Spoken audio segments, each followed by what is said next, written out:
BJP और चुनाव आयोग के नोटिस के बावजूद आतिशी मारलेना ने अफवाहों का सहारा लेना नहीं छोड़ा। पहले बीजेपी पर पार्टी ज्वाइन करने का ऑफर मिलने की बात कहकर फंस चुकी आतिशी ने अपनी कीचड़ उछाल सियासत में मनीष सिसोदिया की बीमार पत्नी सीमा सिसोदिया को भी घसीट लिया।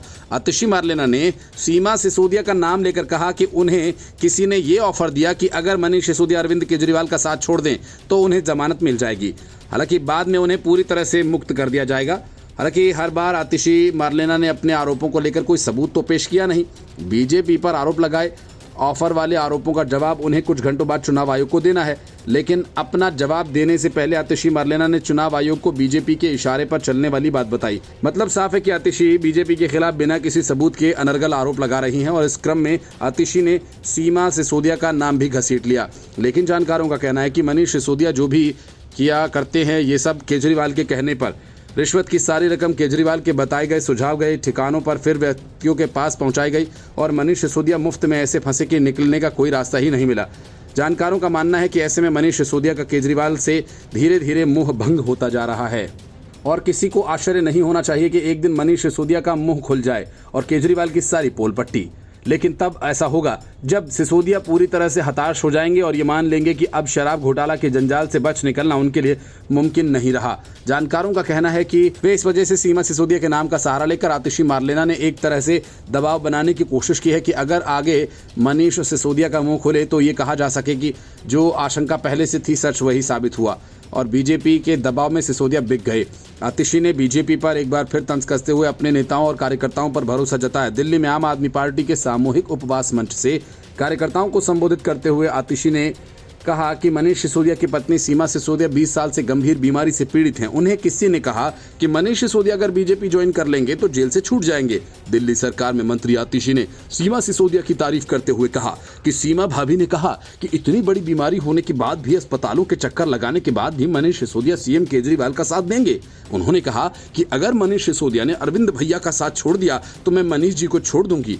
ये है उनका संकल्प। दिल्ली सरकार में मंत्री आतिशी ने कहा कि जेल का जवाब वोट से। बीजेपी वालों, तुम्हारे तानाशाह का सपना था कि सीएम केजरीवाल को जेल में डालेंगे तो पूरी पार्टी टूट जाएगी। लेकिन अफसोस है कि दिल्ली, देश और दुनिया में कि लाखों केजरीवाल तुम्हारी तानाशाही से लड़ने के लिए खड़े हो गए। लाखों करोड़ों देशभक्त तुम्हारी तानाशाही का अंत देखने के लिए अनशन पर बैठे हैं। अरविंद केजरीवाल की गिरफ्तारी के विरोध में आम आदमी पार्टी ने सामूहिक उपवास किया। दिल्ली के अलावा देश के कई और राज्यों में भी आम आदमी पार्टी के नेताओं, कार्यकर्ताओं ने उपवास रखा। दिल्ली सरकार में मंत्री और आम आदमी पार्टी के नेता आतिशी ने कहा कि सीएम केजरीवाल की गिरफ्तारी से देश भर में आक्रोश है। जनता पूछ रही है कि दिल्ली के मुख्यमंत्री कब जेल से बाहर आएंगे। Bureau report, news of India. Lok Sabha चुनाव की तारीखों का ऐलान होते ही पश्चिम बंगाल की पुलिस अपने दड़बों में दुबक गई और सड़कों पर ममता बनर्जी के गुंडे आ खड़े हुए। पूरे राज्य को हिंसा का तांडव का माहौल बना दिया जो हर चुनाव से पहले होता रहा है। एनआईए की टीम पर हमले के बाद एक और वीडियो तेजी से वायरल हो रहा है। वायरल वीडियो में नारेबाजी करती भीड़ को देखा जा सकता है सुरक्षा कर्मचारियों से उलझते हुए। कुछ लोग कार का बोनट भी पीट रहे हैं। लॉकेट चटर्जी पश्चिम बंगाल के हुगली लोकसभा सीट से बीजेपी की प्रत्याशी हैं। 6 अप्रैल 2024 को उनकी कार पर भीड़ ने हमला कर दिया। चटर्जी मसूरिया इलाके में एक मंदिर की काली पूजा पर आयोजित कार्यक्रम में शामिल होकर लौट रही थीं। लॉकेट चटर्जी के अनुसार हमलावरों की भीड़ कहां से आई ये न तो स्थानीय लोगों को पता है और पुलिस को तो इन बात का भी कभी पता होता ही नहीं। उन्होंने घटना के दौरान मौके पर सत्ताधारी तृणमूल कांग्रेस के नेताओं के मौजूद होने की बात कही। साथ ही बताया कि भीड़ में शामिल एक व्यक्ति ने 2 बार उन्हें मारा और उनकी कार में घुसने की कोशिश की। बीजेपी ने पूरे मामले पर पुलिस पर चुप्पी साधने का आरोप लगाया। उन्होंने कहा कि यह हमला वोटर्स को डराने धमकाने के लिए किया गया। लॉकेट चटर्जी ने बताया कि हर दिन की तरह वे 6 अप्रैल की रात करीब 9:30 बजे चुनाव प्रचार खत्म कर आदिशक्ति गाँव के रास्ते मसूरिया की तरफ जा रही थी। वहाँ काली तला नाम की एक जगह से उन्हें काली पूजा का निमंत्रण भी मिला था। पूजा करने और लोगों से मिलकर जब वे निकलने लगी तो भीड़ ने उन्हें घेर लिया। लंबे लंबे डंडे में काले काले झंडे लगे थे। गो बैक के नारे लगे थे। भीड़ ने लॉकेट चटर्जी की कार को चारों तरफ से घेर लिया। जब उनके सुरक्षा कर्मचारी भीड़ को हटाने की कोशिश कर रहे थे और वे खुद इस घटना का वीडियो बना रही थी तो एक व्यक्ति 2 बार उन पर हमला करने की कोशिश करता है। कथित तौर पर इस व्यक्ति ने चटर्जी की कार में घुसने की कोशिश की लेकिन उनके ड्राइवर ने उसे धक्का देकर बाहर कर दिया और गेट को लॉक कर दिया। लॉकेट चटर्जी ने बताया कि भीड़ हिंसा पर उतारू थी। उन्हें गंभीर रूप से घायल करना चाहती थी। उसकी सूचना पर पुलिस जब मौके पर आई तो भीड़ में शामिल लोगों की पहचान करने में विफल रही। आरोप है कि तृणमूल कांग्रेस की नेत्री शिल्पी चटर्जी और इसी पार्टी का वार्ड पार्षद रंजीत इस हिंसक भीड़ के साथ दिखा था। चुनाव आयोग से शिकायत करते हुए लॉकेट चटर्जी ने शिल्पी सहित अन्य आरोपितों को जेल भेजने की मांग की। भाजपा नेत्री ने इस हमले के पीछे का मकसद वोटर्स को डराने की साजिश बताया। उन्होंने कहा कि ये हमला उन्हें रोकने का प्रयास है जो सफल नहीं होगा। Bureau report, news of India. Arvind Kejriwal ने मनीष सिसोदिया को जो भी कहा आंख मूंद कर सिसोदिया करते गए। अगर मनीष सिसोदिया नहीं होते तो फिर यह शराब घोटाला भी नहीं होता। वजह यह कि आबकारी विभाग से लेकर वित्त विभाग तक संभालने वाले मनीष सिसोदिया के दस्तखत से ही सारे काम होने थे और हुए भी। रही बात अरविंद केजरीवाल की, तो वे पहले दिन से किसी फाइल पर दस्तखत नहीं करते थे, इसलिए सीधे सीधे केजरीवाल को घेरा नहीं जा सका। तोते की तरह केजरीवाल ने रटा रटाया बयान दिया, वही दोहराते हुए सिसोदिया पिंजड़े में पहुंच गए। इसलिए माना जा रहा है कि केजरीवाल का ये तोता पिंजड़े में ही रहेगा। हालांकि जमानत के लिए सिसोदिया काफी हाथ पांव मार रहे हैं। उनके वकीलों को लगता है कि मुकदमे की सुनवाई में हो रही देरी की वजह से जमानत मिल जाएगी। इस वजह से सिसोदिया सहित सारे आरोपी अजीब किस्म के आवेदन कोर्ट में डाल रहे हैं, बार बार जमानत की अर्जी लगा रहे हैं और तर्क दे रहे हैं कि मुकदमे की सुनवाई नहीं हो रही, इसलिए हमें जमानत दी जाए। हालांकि सिसोदिया की इस चाल को कोर्ट ने पहले ही समझ लिया और इसके लिए एक बार अदालत की तरफ से सुनवाई को लटकाने के लिए जुर्माना भी लगाया जा चुका है। लेकिन सिसोदिया की तरफ से वही सब किया जा रहा है ताकि सुनवाई शुरू ही न हो पाए और इसी वजह से सिसोदिया की जमानत अर्जी का विरोध करते हुए ईडी ने कहा कि मनीष सिसोदिया ही उस शराब नीति को बनाने के लिए जिम्मेदार थे जिससे घोटाले को अंजाम दिया गया। ईडी के विशेष वकील जोहेब हुसैन ने बताया कि मुकदमे में देरी जिसे आरोपी के वकील जमानत की मांग करते हुए एक कारण बता रहे हैं, वे भी आरोपी की वजह से ही हो रही है, न कि अभियोजन पक्ष की ओर से। सिसोदिया की तरफ से लगातार जमानत की मांग करना मुकदमे में देरी की वजह है, जिसकी तरफ से करीब 90 से ज्यादा आवेदन दायर किए गए हैं। ईडी के वकील ने कहा कि शराब घोटाला से जुड़े मनी लॉन्ड्रिंग मामले में मनीष सिसोदिया के बिना संभव ही नहीं था। ईडी के आरोपों के मुताबिक पुरानी शराब नीति में जो कमीशन फीस 5% थी, उसे नई शराब नीति में बढ़ाकर 12% कर दिया गया था, जिसकी वजह से होलसेल डिस्ट्रीब्यूटर ने 581 करोड़ रुपए की निश्चित फीस अर्जित की। नई शराब नीति की वजह से होलसेल डिस्ट्रीब्यूटर ने 338 करोड़ रुपए से ज्यादा का मुनाफा कमाया था और इसी के आधार पर सुप्रीम कोर्ट ने अक्टूबर में सिसोदिया को जमानत देने से इनकार कर दिया। सिसोदिया की जमानत याचिका का विरोध करते हुए ईडी ने एक बार फिर इस बात पर जोर दिया कि 338 करोड़ रुपए की अपराध की कमाई है। हुसैन ने यह भी तर्क दिया कि सबूत केजरीवाल से लेकर सिसोदिया तक सबने नष्ट किए। ईडी ने कहा कि विजय नायर सिसोदिया के निर्देशों के तहत पूरे विश्वास के साथ काम कर रहा था। इससे पहले ईडी ने यह भी कहा था कि विजय नायर साउथ ग्रुप और आम आदमी पार्टी के बीच शराब नीति को लेकर हो रही डील में बिचौलिए की भूमिका निभा रहा था। ईडी ने कहा ऐसे केस में यदि किसी भी प्रकार की देरी होती है तो ये आरोपी के कहने पर होगी, न कि अभियोजन के कारण। ईडी ने कहा कि सुनवाई में देरी के लिए सिसोदिया समेत अन्य आरोपियों की ओर से कोशिशें की गई थीं। याचिका में अजीब तर्क दिए जा रहे थे, कोई दस्तावेज मांगता है, कोई फाइल देखना चाहता है तो कोई तारीख पर नहीं पहुंचता। इससे अदालत के साथ जांच एजेंसियों का भी समय बर्बाद हो रहा है। आलम यह है कि आरोपियों की ओर से तुच्छ आवेदन दाखिल किए जाने को लेकर पूर्ववर्ती न्यायाधीश की ओर से भी जुर्माना लगाया जा चुका है। Bureau report, news of India. Arvind Kejriwal के जेल में बंद होने से आम आदमी पार्टी की सरकार एक तरह से पंगु होकर रह गई है। हालांकि केजरीवाल के मंत्री बार बार ये दावा कर रहे हैं कि सरकार तो आराम से चल रही है, लेकिन दिल्ली के उपराज्यपाल ने ऐन मौके पर आम आदमी पार्टी सरकार की दुखती नस को दबा दिया। असल में मामला स्वास्थ्य मंत्री सौरभ भारद्वाज का है, जिन्होंने विभाग के अधिकारियों के खिलाफ अनुशासनात्मक कार्रवाई करने के लिए एलजी को पत्र लिखा था।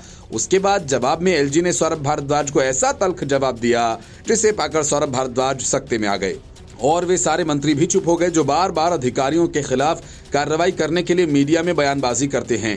स्वास्थ्य मंत्री की ओर से लिखे पत्र पर उपराज्यपाल ने कहा कि प्रशासन में खामियों के लिए अपनी जिम्मेदारी से बचने के लिए सार्वजनिक रूप से झूठी कहानी बनाई जा रही है। दिल्ली के स्वास्थ्य मंत्री ने एक दिन पहले ही दिल्ली की स्वास्थ्य व्यवस्था को लेकर एलजी को पत्र लिखा था। एलजी ने इस पत्र का सिलसिलेवार जवाब दिया। उन्होंने पत्र में लिखा कि मुद्दे को सीधे उठाने के बजाय स्वास्थ्य मंत्री की ओर से लगातार भ्रामक संदेश भेजने और मीडिया के माध्यम से दोषारोपण का खेल खेला जा रहा है।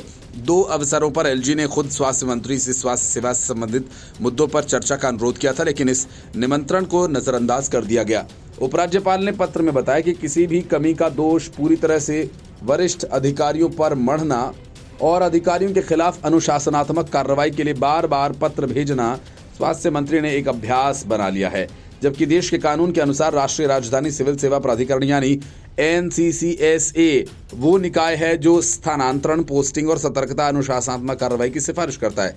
इसके अध्यक्ष मुख्यमंत्री हैं और वे ही बैठक का समय और एजेंडा निर्धारित करते हैं। अधिकारियों के खिलाफ ऐसी किसी भी कार्रवाई की चिंताओं से स्वास्थ्य मंत्री को मुख्यमंत्री के साथ साझा करना चाहिए, क्योंकि उन्हें पिछले 6 महीने से NCCSA की कोई बैठक उन्होंने नहीं बुलाई है। LG ने पत्र में लिखा कि स्वास्थ्य मंत्री की ओर से लिखे नोट में दिल्ली सरकार के अस्पतालों की स्थानीय दयनीयता बेहद स्तब्ध हैं। वे इसे देखकर दिल्ली के स्वास्थ्य मॉडल में पूर्व में किए जाने वाले बहुप्रचारित दावों को खारिज करता है। यह आश्चर्यजनक है कि दिल्ली सरकार की ओर से संचालित राष्ट्रीय राजधानी के अस्पतालों में रुई जैसी जरूरी बुनियादी सुविधाएं भी नहीं हैं। जून में मुख्यमंत्री को पत्र लिखकर इस ओर ध्यान अवगत कराया गया था। पिछले 9 वर्ष में सिरसपुर में केवल एक नया अस्पताल, जिसका निर्माण के अलावा कोई अन्य अस्पताल स्थापित नहीं किया गया। उपराज्यपाल ने लिखा कि शासन एक गंभीर मामला है और ये अत्यधिक परिश्रम, धैर्य और करीबी निरीक्षण की आवश्यकता यहाँ होती है। किसी भी संगठन के सफल प्रदर्शन के लिए टीम का निर्माण और उसकी प्रेरणा आवश्यक है। पत्र में मोहल्ला क्लिनिक में अनियमितताओं, दवाइयों के नकली पाए जाने का भी उल्लेख किया गया। स्वास्थ्य के मुद्दे पर श्वेत पत्र लाने का स्वास्थ्य मंत्री को निर्देश भी दिया। वहीं स्वास्थ्य मंत्री सौरभ भारद्वाज ने अस्पतालों पर LG की चिट्ठी को राजनीतिक से प्रभावित बताते हुए पूछा कि आखिर वे दिल्ली सरकार को गुमराह करने वाले अधिकारियों पर कार्रवाई का आदेश क्यों नहीं दे रहे। भारद्वाज ने शुक्रवार को उनकी चिट्ठी का जवाब देते हुए लिखा कि मैंने अस्पतालों में दवाइयों और अन्य सामग्रियों की कमी को लेकर अधिकारियों की लापरवाही का ध्यान आकर्षित कराया था, लेकिन आपका पत्र पाकर निराश हूं।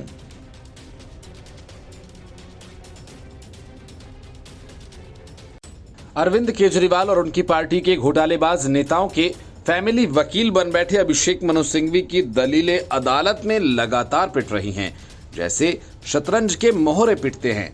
लेकिन तब अभिषेक मनु सिंघवी की नजर अपनी फीस पर होती है। लेकिन जब सियासत की बाजी में वे खुद हार गए तो महीनों बाद भी उनका दर्द मिटा नहीं। कांग्रेस ने अभिषेक मनु सिंघवी को राज्यसभा का हिमाचल प्रदेश से टिकट दिया। सारे अंक गणित कांग्रेस के पक्ष में थे, लेकिन बाजी की कुछ ऐसी पलटी कि कांग्रेस में बगावत हो गई और अभिषेक मनु सिंघवी चुनाव हार गए।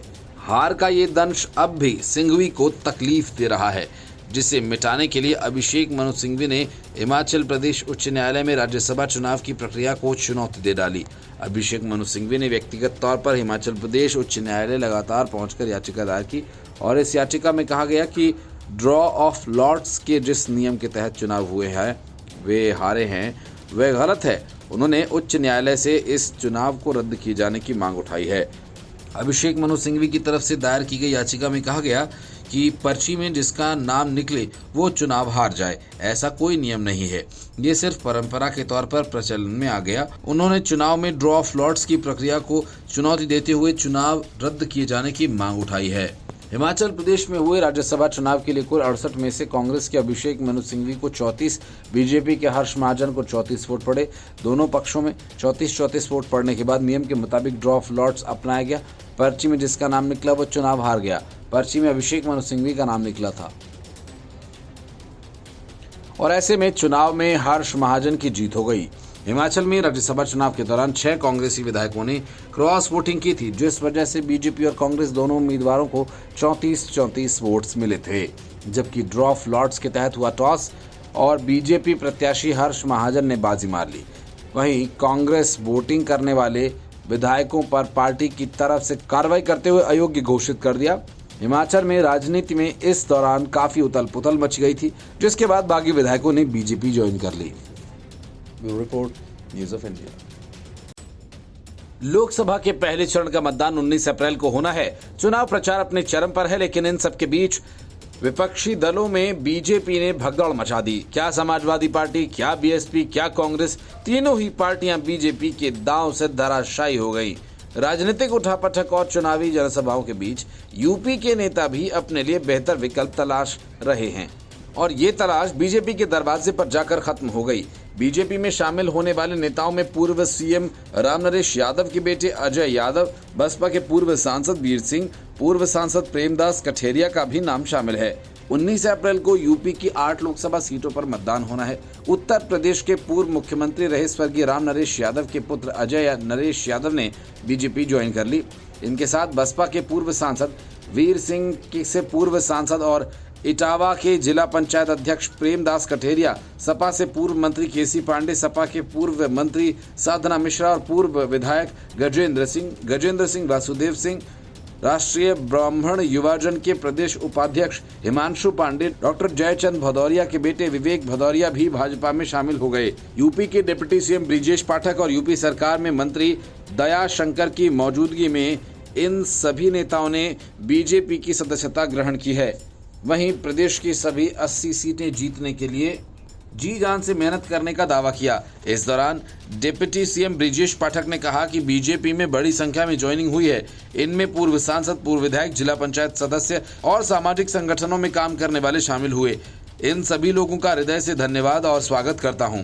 उन्होंने आगे कहा कि नरेंद्र मोदी के विकसित भारत को देखते हुए तमाम लोगों ने सदस्यता ली है।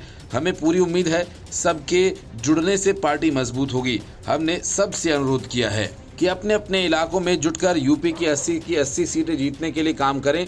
साथ ही बूथ पर 370 वोट प्लस करने के लिए आज से ही काम करने में जुट जाएं। परिवहन मंत्री दयाशंकर ने कहा कि पीएम मोदी और सीएम योगी के नेतृत्व में यूपी की 80 लोकसभा सीटें जीतने के लिए भारतीय जनता पार्टी ने लगातार ज्वाइनिंग की है। Bureau report, news of India.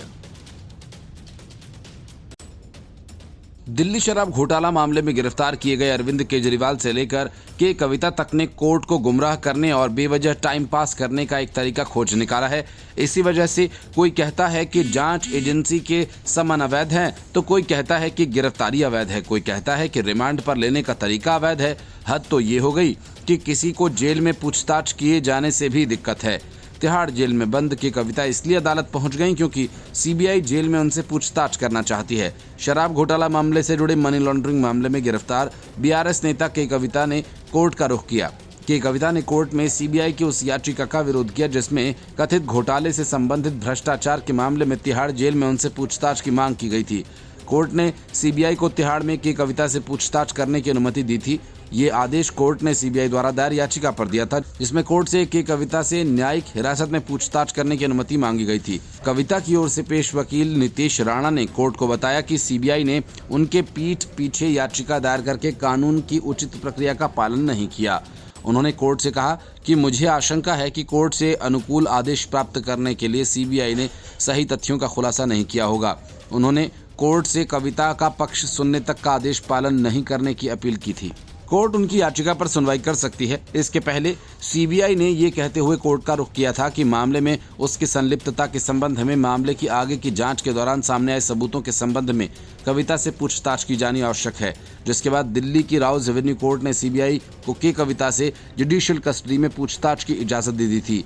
जांच एजेंसी ने कहा था कि ये कविता से बुची बाबू के फोन से बरामद चैट और एक भूमि सौदे के पोस्ट से संबंधित दस्तावेजों के बारे में पूछताछ करना चाहती है, जिसमें कथित तौर पर आम आदमी पार्टी को रिश्वत के रूप में 100 करोड़ रुपए की रिश्वत दी गई थी। इसके पहले की कविता ने कोर्ट से अपील की थी कि उनके 16 वर्षीय बेटे की परीक्षा के कारण उन्हें अंतरिम जमानत दी जाए, जिसके लिए उन्हें अपनी मां के नैतिक और भावनात्मक समर्थन की आवश्यकता है। तेलंगाना के पूर्व मुख्यमंत्री के चंद्रशेखर राव की बेटी के कविता पर साउथ ग्रुप की प्रमुख सदस्य होने का आरोप लगाया गया, जिसने शराब के लाइसेंस के एक बड़े हिस्से के बदले में दिल्ली के सत्तारूढ़ आप को 100 करोड़ रुपए की रिश्वत दी थी। राष्ट्रीय राजधानी में उन्हें हाल ही में 14 दिन की न्यायिक हिरासत में भेज दिया गया था।